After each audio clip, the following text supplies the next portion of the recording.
Bienvenue à la deuxième édition des Mali Actualité. Le Ramadan, mois de forte demande en denrées de première nécessité, commence demain. Les marchés sont bien approvisionnés, a constaté le ministre de l'Industrie et du Commerce à l'issue d'une visite de certains entrepôts. Le Haut Conseil des collectivités donne le coup d'envoi de la campagne d'information sur le projet de nouvelle constitution. Le président de l'institution invite ses collègues à se mettre à la tâche. Environnement, Agibou Koulibaly nous parle du plan climat que la mairie du district a adopté face aux effets néfastes du changement climatique. Et puis sport, basketball avec les stades maliens à la conférence du Sahara, du football avec plusieurs compétitions ici et à l'étranger. Une page animée par Ari Djumatina. Le Haut Conseil des collectivités s'engage à soutenir le projet de nouvelle constitution du pays. Le président de l'institution exhorte ses collègues à diffuser les documents d'une part et à mobiliser l'ensemble des collectivités territoriales pour l'adoption d'autre part. Pour plus de précisions, écoutons Satiki Diakité, président du Haut Conseil des collectivités. Il est au micro de Alpha Mega. Fidèle à notre engagement de prendre part dans la construction du nouveau Mali, nous avons été à toutes les étapes de l'élaboration de cette nouvelle loi fondamentale. Le Haut Conseil des collectivités s'engage à diffuser le document et à mobiliser l'ensemble des collectivités territoriales du Mali pour son adoption. Nous gardons à l'esprit que ce nouveau texte fondamental est un document absolument vital pour la refondation du Mali, élaboré et adopté dans une démarche participative et consensuelle, marque un tournant décisif dans le renouveau du Mali et l'aboutissement heureux de la transition en cours. Satiki Diakité, président du Haut Conseil des collectivités, interrogé par Alpha Mega. Le mois de Ramadan débute normalement demain, un mois de forte consommation. Pour se rassurer quant à la disponibilité des produits de première nécessité, le ministre du Commerce et de l'Industrie a effectué une visite des entrepôts de stockage. Il en ressort satisfait avec la conviction qu'il n'y aura pas de rupture pendant le mois de Ramadan. Salima Tandao. Cette sortie est la première d'une série que le ministre en charge du commerce va effectuer pour se rendre compte de la disponibilité des denrées de première nécessité sur le marché. Le riz, denrée alimentaire phare des Maliens, et le sucre, un produit dont la consommation augmente pendant le mois de Ramadan, sont concernés par cette visite qui a commencé par la société Camions et Frères. Ici, 2 grands magasins sont remplis de riz de différentes qualités. La société Mamadou Diarra a une disponibilité stockée d'environ 7000 tonnes de riz. Certains de ces camions seraient aussi en déchargement. L'établissement Kouma et Frères a également reçu la visite du ministre Mahmoud Ould Mohamed. Les responsables rassurent le chef du département du commerce avec un stock important. Moulay Bokoum, directeur commercial de l'établissement Kouma et Frères. Sur le site qu'on vient de visiter, on a à peu près 9000 tonnes ici, mais nous avons encore d'autres sites. Là également, on peut en trouver à peu près une capacité de 2000 tonnes. Il y a également des stocks en cours. Le grand distributeur céréalier du Mali, GDCM, est lui aussi prêt à satisfaire la demande en riz et en sucre. Kassim Keita, directeur des opérations du grand distributeur céréalier du Mali, GDCM. La quantité que nous disposons aujourd'hui, le sucre, ça fait 6000 tonnes, le riz 9000 tonnes, pommes de terre 3000 tonnes. Les récoltes en cours. De quoi réconforter le ministre qui salue la mobilisation du secteur privé. Mahmoud Ould Mohamed, ministre du Commerce et de l'Industrie. Les magasins débordent, et ça c'est déjà une très bonne nouvelle. Le mois de Ramadan serait très bien géré par ces opérateurs, surtout que nous avons rencontré aussi des grossistes qui sont très importants dans la chaîne de distribution. Donc on a voulu voir jusqu'à quel niveau, quelle est l'amplitude, vraiment l'importance de leur stock. Et à ce niveau, au niveau national, ce n'est pas seulement la ville de Bamako, mais tout le territoire est presque occupé par ces distributeurs et ces demi-grossistes. La 5e et dernière étape a concerné l'Office des produits agricoles du Mali, OPAM, antenne de Sogoniko. La réserve est de plus de 5000 tonnes de riz et 1200 tonnes de mil sorgho. L'État s'active partout sur le territoire pour renforcer le stock national de sécurité. Mahmoud Ould Mohamed, ministre du Commerce et de l'Industrie. C'est des stocks de sécurité aussi qui vont intervenir, qui vont être lâchés au fur et à mesure qu'on évolue, surtout pendant ce mois de Ramadan, dès la deuxième semaine, il y aura le lâcher pour essayer de jouer sur les prix, pour que les prix soient abordables pour l'ensemble des consommateurs. L'État aussi va être auprès du marché, va rentrer dans le marché pour le régler avec le stock national de sécurité. D'autres visites du genre sont en vue pour constater l'état de l'offre de bien d'autres produits de grande consommation, tels que l'huile et le lait. Les documents sur la stratégie nationale des transformations digitales du système de l'enseignement, de la formation professionnelle et technique et du développement des compétences est au centre d'un atelier de 2 jours à Bamako. La disponibilité de ces documents doit faciliter l'échange et l'offre de connaissances en matière de renforcement des compétences. Koumba Sissi. Bientôt, notre pays aura son document sur la stratégie de transformation digitale du système de l'enseignement, de la formation professionnelle et technique et du développement des compétences. Plusieurs acteurs sont réunis au Centre de formation professionnelle de Sénou pour mener des réflexions sur ce document afin de le valider. L'initiative est soutenue par le gouvernement du Mali et l'UNESCO ainsi que d'autres partenaires. Edmond Moukala, représentant de l'UNESCO au Mali. Cette stratégie nationale va grandement contribuer donc à l'atteinte de l'agenda 2063 de l'Union africaine, une Afrique prospère, basée sur une croissance inclusive et un développement durable. C'est dans ce sens que l'initiative panafricaine soutient les pays en faisant le lien entre ce processus de refonte de l'enseignement et de la formation technique et professionnelle du Mali à la 4e révolution industrielle. Ce document de stratégie nationale est une opportunité pour le Mali de soutenir la digitalisation de la formation professionnelle. Bakary Doumbia, ministre de l'Entrepreneuriat national, de l'Emploi et de la formation professionnelle. Ce document est le référentiel du gouvernement malien visant à réduire la fracture numérique. Sa vision est de faire du Mali un des hubs technologiques de l'Afrique de l'Ouest. Il ambitionne de faire du numérique un vecteur de développement durable, une source de productivité et de valeur ajoutée pour les autres secteurs économiques. En plus de la Gambie, du Libéria et du Mali, 5 nouveaux pays seront soutenus par les mêmes partenaires pour avoir leurs documents sur la stratégie de transformation digitale du système de l'enseignement, de la formation professionnelle et technique et du développement des compétences. En 3e région, les services étatiques, les collectivités et les populations des cercles de Sikasso, Kadiolo et Yorosso ont échangé sur les causes profondes de la détérioration du climat de confiance entre les différents acteurs locaux. C'est à la faveur du forum régional État-Citoyen initié par Merci Corps dans le cadre de la mise en œuvre des activités du projet Beni Basigi, un projet qui soutient la résilience des communautés face aux conflits et à la violence et promeut la bonne gouvernance. Moussokoro Seremi. Après la tenue de 24 forats dans 9 communes des cercles de Sikasso, Kadiolo et Yorosso, zone d'intervention du projet Beni Basigi, c'est au tour des acteurs régionaux de s'approprier les résultats et d'identifier les projets à mettre en œuvre pour améliorer la bonne gouvernance dans les localités respectives. Ce forum régional État-citoyen regroupe les représentants de l'État, ceux des services techniques déconcentrés, les élus communaux et les populations. Youssouf Attaher, coordinateur régional du projet Beni Basigi. À ce stade, il s'agira pour nous d'appuyer les autorités locales et administratives à apporter des réponses adaptées aux préoccupations majeures des communautés, améliorer la communication efficace des responsabilités des acteurs étatiques à travers la mise en place des mécanismes formels ou informels pour le règlement des plaintes. C'est donc une tribune d'expression qui s'offre aux structures étatiques et aux collectivités pour édifier les citoyens sur leur mission, les entraves dans le fonctionnement et les difficultés qui détériorent les relations entre ces différents acteurs. Mohamed Ojara, chargé de programme à la division des filières agricoles de la direction régionale de l'agriculture de Sikasso. Les difficultés foncières, d'abord entre les agriculteurs par rapport à la limite des terres. Les difficultés entre agriculteurs et éleveurs par rapport à la transhumance, par rapport à la divagation des animaux. Il y a ensuite la subvention des engrais.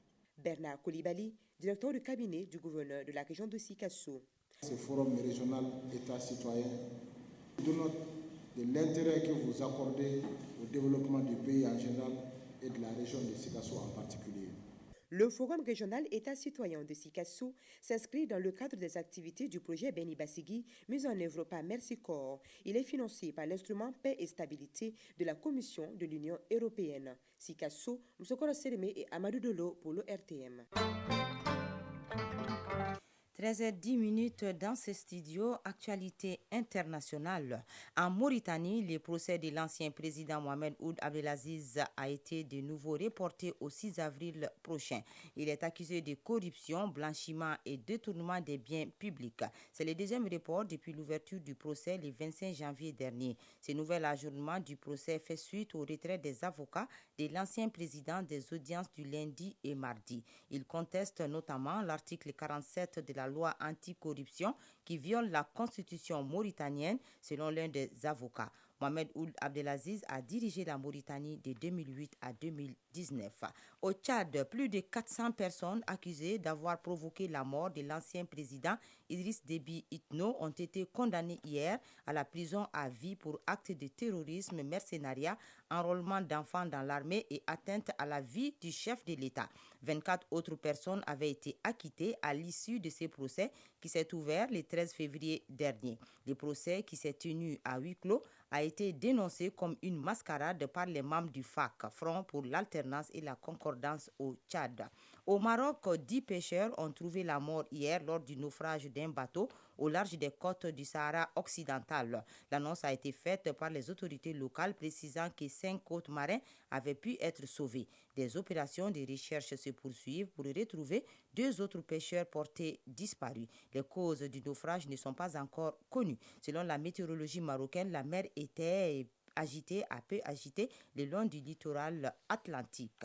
Le président chinois Xi Jinping doit achever aujourd'hui sa visite de 3 jours à Moscou. Son homologue russe Vladimir Poutine a salué son plan de paix proposé pour mettre un terme à la situation en Ukraine. Les 2 chefs d'État ont animé hier une conférence de presse commune. Vladimir Poutine a indiqué que le plan de paix chinois partageait les mêmes points de vue que celui de la Russie et que l'Occident ne cherchait en aucun cas à s'y intéresser. Ce plan de paix dévoilé le mois dernier comprend 12 points pour arriver à une solution par la voie diplomatique. Dans le document, Pékin appelle au dialogue entre les 2 pays. Il appelle également à la souveraineté tout en demandant la fin des sanctions économiques imposées par l'Occident.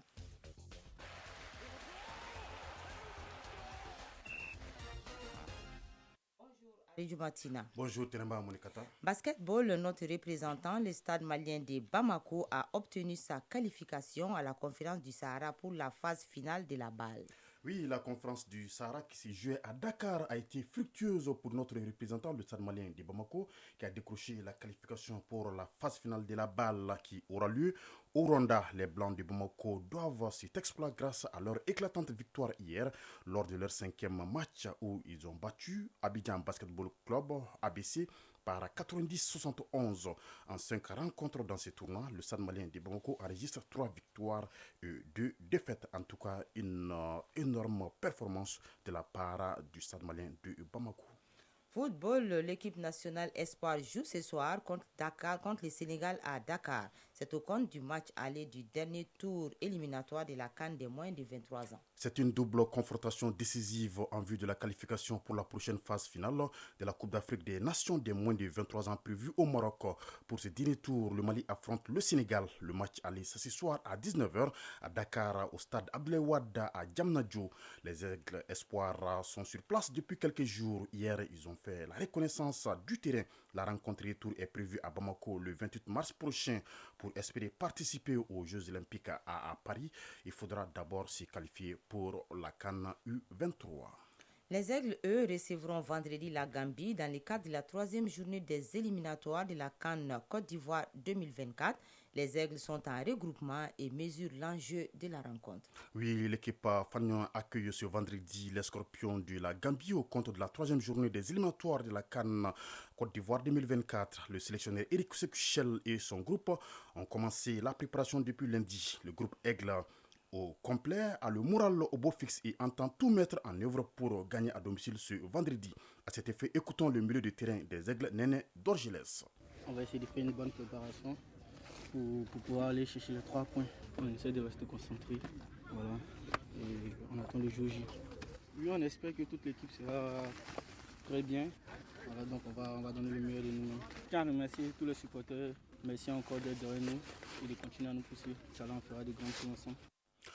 Appelé pour la première fois, le défenseur Issiara Dramé est très heureux de porter les couleurs nationales. Beaucoup de fierté. Ça faisait un moment que je devais venir déjà avec les jeunes quand j'étais à Lyon. J'ai confiance en moi, je connais mes qualités. À partir du moment où je suis sur le terrain, tout va bien se passer. Voilà, Mali-Gambie, c'est ce vendredi au stade du 26 mars à partir de 19h. Championnat national, après quelques semaines d'arrêt, la compétition reprend demain jeudi avec la 12e journée. Arrêté pour cause de terrain car les stades Mamadou Konaté et Modibo Keïta étant en chantier, finalement la FEMAFOOT a pu trouver un plan B pour poursuivre le championnat national. Ainsi, la deuxième journée débute ce jeudi avec 3 rencontres à Koulikoro. Le Djoliba Athletic Club jouera contre l'AS Police. À Bougouni, le SC Bougouni reçoit l'AS Bakarijan et à Kita, le SC Kita sera face à Blacksar de Badalabougou. Cette 12e journée se poursuit samedi, dimanche, lundi et prend fin mercredi avec la rencontre 11 créateurs de Nyarela Binga FC. Merci Aridou Matina. Chronique de l'environnement. Faire face aux conséquences des changements climatiques, c'est à cela que s'attelle la mairie centrale de Bamako. La structure se dote d'un plan climat visant à anticiper et contrer les effets néfastes des changements climatiques dans la capitale malienne. Les élus locaux ainsi que des responsables des services techniques de l'Agence de développement régional et leurs partenaires ont proposé une feuille de route pour la réalisation de l'initiative.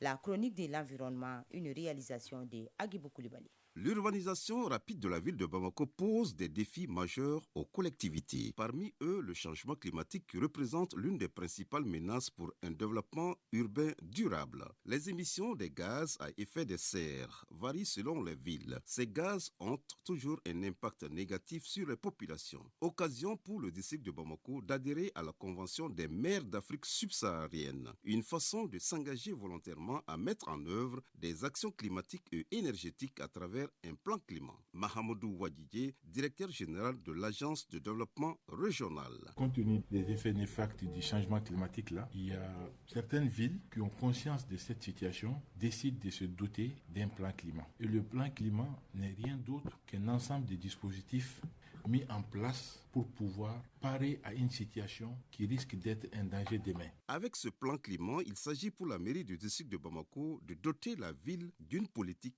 climatique ambitieuse qui correspond aux attentes de la population à l'instar de nombreuses autres villes du monde. C'est un processus participatif très long qui nécessite l'effort de tous. Mariam Djiti, point focal du plan d'action pour l'accès à l'énergie durable pour le climat à la mairie du district de Bamako.